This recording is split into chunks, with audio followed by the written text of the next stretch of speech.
Hello student, last class में हमने types of reactions है वो कंप्लीट कर दिया। आज हम पढ़ेंगे रिएक्शन इंटरमीडिएट्स के बारे में। रिएक्शन इंटरमीडिएट्स यानी कोई भी रिएक्शन है उसमें रिएक्टेंट से प्रोडक्ट का फॉर्मेशन होता है, उसके बीच में कुछ स्पीसीज का फॉर्मेशन होता है, उनको अपन कहेंगे रिएक्शन इंटरमीडिएट। और अपन पहला इंटरमीडिएट है यहाँ पे कर रहे हैं कार्बन फ्री रेडिकल या कार्बन मुक्त मूलक। अब देखो, हमने होमोलाइटिक और हेट्रोलाइटिक क्लीवेज पढ़ा था। यहाँ पे देखो CH2 CH2, ठीक है, CH3 CH3, ठीक है। अब यहाँ पे इस कोवेलेंट बॉन्ड का अगर होमोलाइटिक क्लीवेज होगा, होमोलाइटिक क्लीवेज यानी इस कोवेलेंट बॉन्ड का एक इलेक्ट्रॉन इधर वाले कार्बन पे जाएगा और एक इलेक्ट्रॉन है इधर वाले इलेक्ट्रॉन पे जाएगा। तो यहाँ पे ये जो स्पीसीज बनेगी CH3, उसके पास में भी एक इलेक्ट्रॉन होगा और दूसरी CH3 बनेगी, उसके पास भी एक इलेक्ट्रॉन होगा। ये जो स्पीसीज बनेगी उसी को अपन क्या कहेंगे, कार्बन फ्री रेडिकल। और कार्बन फ्री रेडिकल है वो बहुत ही रिएक्टिव स्पीसीज होती है। रिएक्टिव यानी ये स्टेबल नहीं होती, ये आगे दूसरे मॉलिक्यूल से रिएक्ट करके नए नए फ्री रेडिकल्स का फॉर्मेशन करती हैं। तो ये जो फ्री रेडिकल है वो आगे कौन सी रिएक्शंस में इन्वॉल्व होते हैं, चेन रिएक्शंस में। इनकी रिएक्शन बहुत ही लंबी चलती है और काफी सारे प्रोडक्ट का इसमें फॉर्मेशन होता है। तो अगर अपन कार्बन फ्री रेडिकल की डेफिनेशन दें तो carbon free radical the species which formed by homolytic cleavage of covalent bond and having unpaired or odd number of electron are known as carbon free radical। Way species जिनका निर्माण carbon carbon सहसंयोजक बंध के समांश विखंडन के फलस्वरूप होता है तथा जिसमें विषम संख्या में या अयुग्मित इलेक्ट्रॉन है वो उपस्थित होता है, ऐसी स्पीसीज को अपन क्या कहेंगे, कार्बन फ्री रेडिकल। और ये स्पीसीज होती है बहुत ही रिएक्टिव होती है और आगे कौन सी रिएक्शंस में इन्वॉल्व होती है, ये चेन रिएक्शंस में। और चेन रिएक्शंस का एग्जांपल अपन ने पढ़ा था alkylation, halogenation of alkene.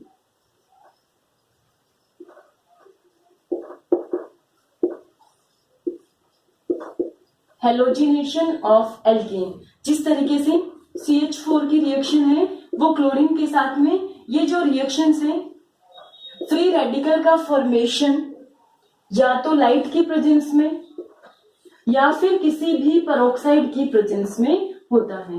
Peroxide यानी जिसमें ऑक्सीजन ऑक्सीजन के बीच में सिंगल बॉन्ड हो, ऐसी स्पीसीज को अपन क्या कहेंगे, पेरोक्साइड। ये एल्काइल पेरोक्साइड, ये आ जाएगा हाइड्रोजन पेरोक्साइड, ठीक है। तो ये रिएक्शन है यहाँ लाइट की प्रेजेंस में हो रही है। तो Cl ने क्या किया, एक CH3 को एक हाइड्रोजन को सब्स्टिट्यूट किया, CH3Cl। ये आगे रिएक्शन हुई, दूसरा प्रोडक्ट बन जाएगा अपना CH2 Cl2। आगे ये रिएक्शन हुई CH नेक्स्ट किसका फॉर्मेशन हो जाएगा यहाँ पे, CCl4 का रिएक्शन। तो इस तरीके से जो चेन रिएक्शंस होती हैं वो आगे चलती रहती हैं, ये बहुत लेट जाके स्टॉप होती हैं। तो ये अपन ने एग्जाम्पल पढ़ा कार्बन फ्री रेडिकल का, जहां पे कार्बन फ्री रेडिकल का फॉर्मेशन होता है। अब नेक्स्ट अपन देखते हैं यहाँ पे स्ट्रक्चर कि जो फ्री रेडिकल्स होते हैं उनकी स्ट्रक्चर किस तरीके से होती है। सबसे सिंपल एग्जांपल लेते हैं अपन मिथाइल फ्री रेडिकल, ठीक है। अब यहाँ पे देखो मिथाइल फ्री रेडिकल कार्बन के साथ में 3 हाइड्रोजन है वो कोवेलेंट बॉन्ड से जुड़ा हुआ है और एक इसमें क्या है, अनशेयर्ड पेयर ऑफ इलेक्ट्रॉन, और वो किसमें होगा, p ऑर्बिटल। तो यहाँ पे जो कार्बन एटम है उसका कौन सा हाइब्रिडाइजेशन होगा, sp2 हाइब्रिडाइजेशन। sp2 हाइब्रिडाइजेशन है तो इस कार्बन के पास में 3 sp2 हाइब्रिड ऑर्बिटल होंगे जो हाइड्रोजन से ओवरलैपिंग करके सिग्मा बॉन्ड का फॉर्मेशन कर रहे हैं। ये यहाँ पे सिग्मा बॉन्ड और ये भी इधर किसका फॉर्मेशन हो गया, यहाँ पे 3 सिग्मा बॉन्ड का फॉर्मेशन हो रहा है। तो कार्बन के देखो sp2 हाइब्रिडाइजेशन है तो 2 p ऑर्बिटल तो हाइब्रिडाइजेशन में इन्वॉल्व हो गए।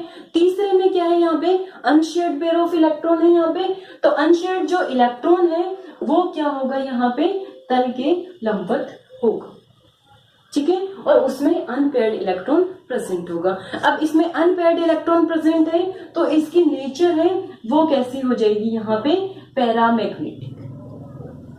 पैरामैग्नेटिक यानी जो कंपाउंड्स मैग्नेट की तरफ अट्रैक्ट होते हैं उनको अपन क्या कहेंगे पैरामैग्नेटिक स्पीसीज।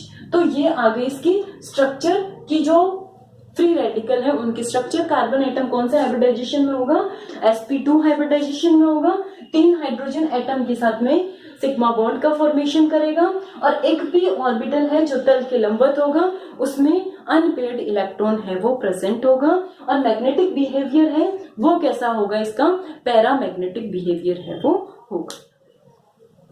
अब हम देखते हैं types of free radicals. Free radicals हैं वो कितने टाइप के होते हैं।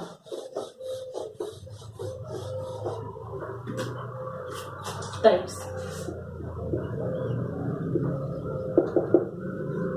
मेनली 3 कैटेगरी में इनको डिवाइड कर रखा है, प्राइमरी, सेकेंडरी और टर्शियरी। प्राइमरी, सेकेंडरी और टर्शियरी।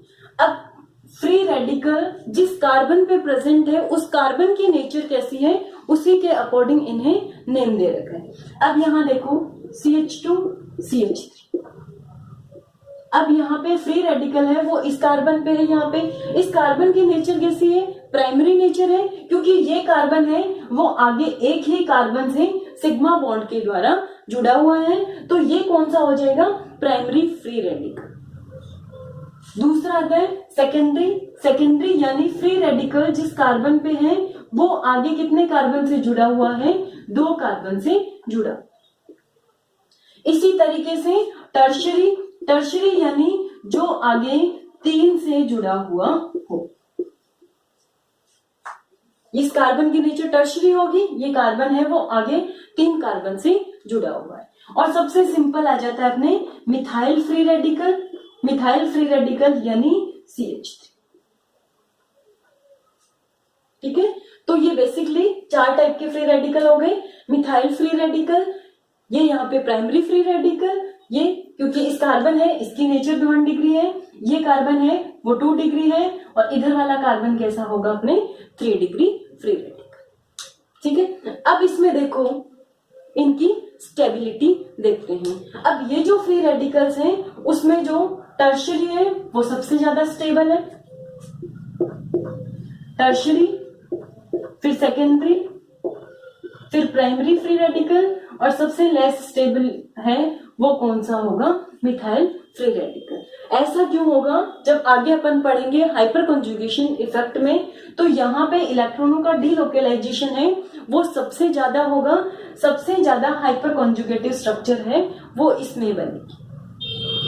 हाइपर कंजुगेशन क्या होता है कि फ्री रेडिकल और कार्बोकेटाइन में होता है। जिस कार्बन पे फ्री रेडिकल या कार्बोकेटाइन यानी प्लस चार्ज है, उस कार्बन से अल्फा कार्बन पे जितने हाइड्रोजन होंगे उनसे एक ज्यादा हाइपर कंजुगेटिव स्ट्रक्चर बनेगी। तो इससे अल्फा ये भी अल्फा कार्बन और ये भी अल्फा कार्बन, तो अल्फा कार्बन पे 9 हाइड्रोजन हो गए, तो 9 + 1 कितनी हाइपर कंजुगेटिव स्ट्रक्चर बनेगी, 10। इसमें हाइपर कंजुगेटिव स्ट्रक्चर बनेगी 7। इसमें कितनी बनेगी हाइपर कंजुगेटिव स्ट्रक्चर, 4 बनेगी और इसमें कोई भी हाइपर कंजुगेटिव स्ट्रक्चर नहीं बनेगी। तो अपन हाइपर कंजुगेशन आगे की क्लासेज में देखेंगे। हाइपर कंजुगेशन डिटेल में इलेक्ट्रॉन्स का डीलोकेलाइजेशन होता है, तो जितने ज्यादा अल्फा कार्बन पे हाइड्रोजन होंगे उतना ही ज्यादा इलेक्ट्रॉन्स का डीलोकेलाइजेशन होगा। अब ये अपन ने 4 पढ़े, इनकी स्टेबिलिटी पढ़ी। अब इसके अलावा भी देखो 2 और टाइप के फ्री रेडिकल्स हैं, एलाइलिक और benzylic. CH2 double bond CH2 radical, ठीक है। अब ये कौन सा है, allylic free radical. CH2 double bond CH और इसके आगे वाला कार्बन एलाइलिक होगा और इस पे फ्री रेडिकल है तो अपन इसको क्या कहेंगे, एलाइलिक फ्री रेडिकल। यहां पे क्या हो रहा है, रेजोनेंस। ये देखो रेजोनेटिंग स्ट्रक्चर में क्या होगा, ये डबल बॉन्ड यहाँ शिफ्ट हो जाएगा, तो नेक्स्ट स्ट्रक्चर में क्या हो जाएगा, यहाँ पे CH2 radical CH double bond CH2।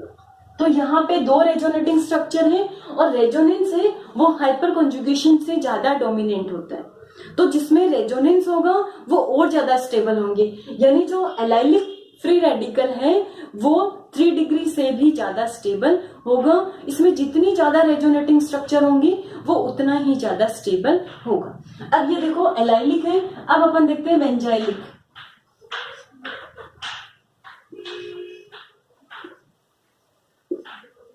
CH2 radical, ये कौन सा है, बेंजाइलिक। अब बेंजाइलिक फ्री रेडिकल में देखो सबसे पहले ये इलेक्ट्रॉन इधर शिफ्ट हुए, इलेक्ट्रॉन इधर शिफ्ट हो गए, रेजोनेटिंग स्ट्रक्चर अगर अपन ड्रॉ करेंगे तो डबल बॉन्ड यहाँ आ जाएगा और ये जो ऑर्थो पोजीशन है उसमें क्या आ जाएगा, ये फ्री रेडिकल। और दो रेजोनेटिंग स्ट्रक्चर है उनके बीच में अपन क्या यूज में लेते हैं, डबल हेडेड एरो। तो ये डबल बॉन्ड CH2, यहाँ पे आ गया अपना रेडिकल, ये डबल बॉन्ड और ये डबल बॉन्ड यहाँ पे AGT। नेक्स्ट रेजोनेटिंग स्ट्रक्चर में ये डबल बॉन्ड है वो आगे शिफ्ट हो जाएगा, तो यहाँ आ जाएगा डबल बॉन्ड और यहाँ पे क्या आ जाएगा अपना फ्री रेडिकल, अनपेयर्ड इलेक्ट्रॉन।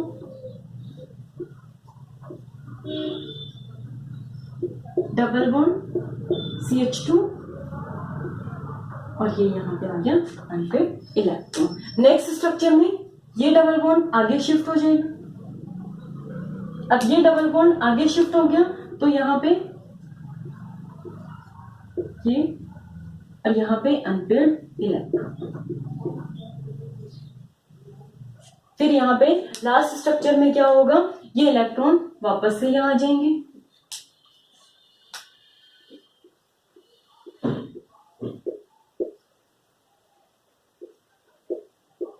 और ये यहाँ पे CH2 रेडिकल।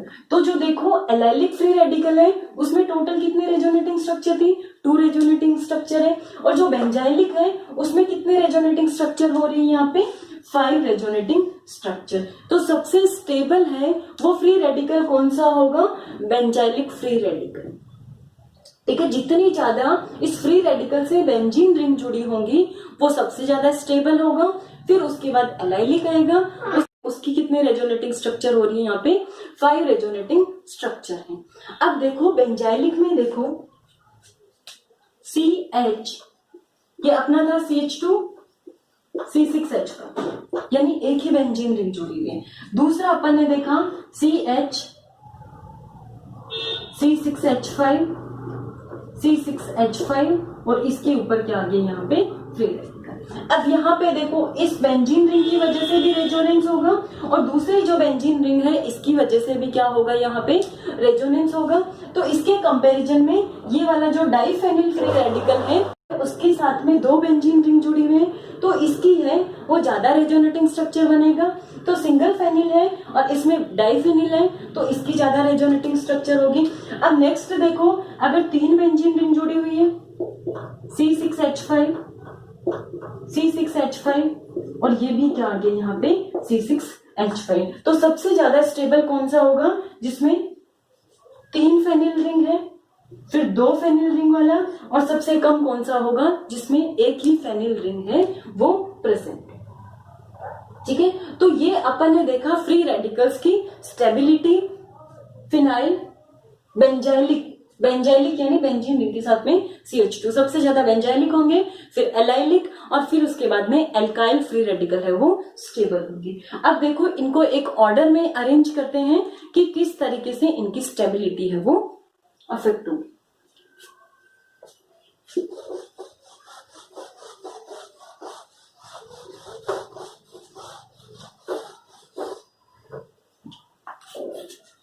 सबसे ज्यादा स्टेबल कौन सा था अपना C6H5 3C रेडिकल।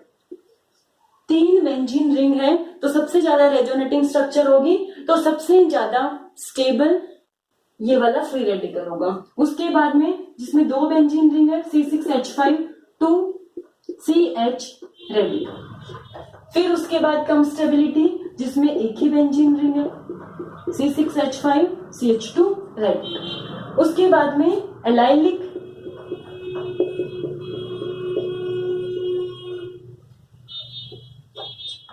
के बाद में अपना 3 डिग्री फ्री रेडिकल। उसके बाद अपना आएगा 2 डिग्री,